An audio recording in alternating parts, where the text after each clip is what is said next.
এতদিনে আমরা ওইভাবে রাস্তায় এসে দাঁড়াই নাই, কিন্তু শিক্ষকরা যদি চায়, তাহলে যদি আগামীকালকে থেকে চায়, আমরা আগামীকালকে থেকে আমাদের কর্মী সমর্থক সহ আমরা শিক্ষকদের দাবি সমস্ত স্কুল কলেজের শিক্ষার্থীদের ঘোষণা দেওয়া উচিত, তাদের বেতন সুযোগ সুবিধা নিশ্চিত না করা পর্যন্ত আমরাও শিক্ষকদের সাথে ঢাকায় এসব আমি সহ যারা অতীতেও সমর্থন দিয়েছে, শিক্ষকদের পক্ষে দাঁড়িয়েছে, শিক্ষকদের দাবি যদি অযৌক্তিক হতো তাহলে কেউ এই দাবির সাথে একমত পোষণ করত। তাহলে শিক্ষকদের দাবি যৌক্তিক।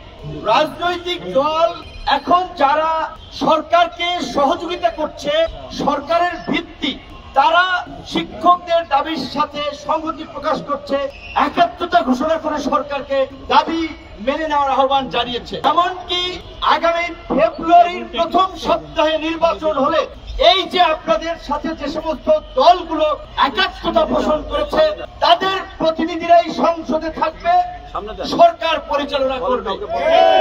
তারাও আপনাদের দাবির সাথে একাত্মতা পোষণ করেছে। আমি খুবই অবাক হচ্ছি, আশ্চর্য হচ্ছি যে তাহলে অন্তর্বর্তীকালীন সরকার কেন এরকমের একটি জন দাবি, একটি মানবিক দাবিকে মেনে নিচ্ছে না। তারা তো 5 বছর থাকবে না যে তাদের এত কিছু চিন্তা করতে হবে। যারা রাষ্ট্র পরিচালনা করবে, সরকার গঠন করবে, সেই সমস্ত রাজনৈতিক দলের প্রতিনিধিরা ইতিমধ্যেই তাদের দলীয় ফোরামেও ঘোষণা দিয়েছে শিক্ষাকে তারা জাতীয়করণ করবে, শিক্ষকদের মর্যাদাকে উন্নীত করবে, বেতন ভাতা সুযোগ সুবিধা বৃদ্ধি করবে।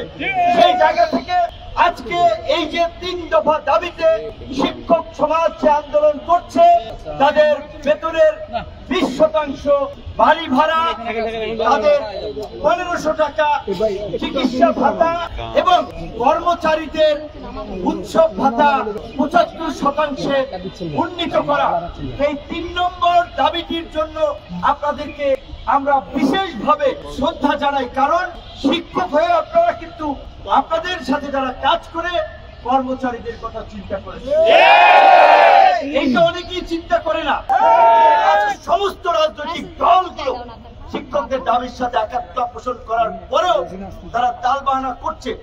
আমি জানি না ওনারা আসলে শিক্ষকদেরকে রাস্তায় রেখে একটা অচল অবস্থা শিক্ষা প্রতিষ্ঠানে সৃষ্টি করতে চান কিনা, কিংবা দেশকে একটা নৈরাজ্যের দিকে নিয়ে যেতে চান।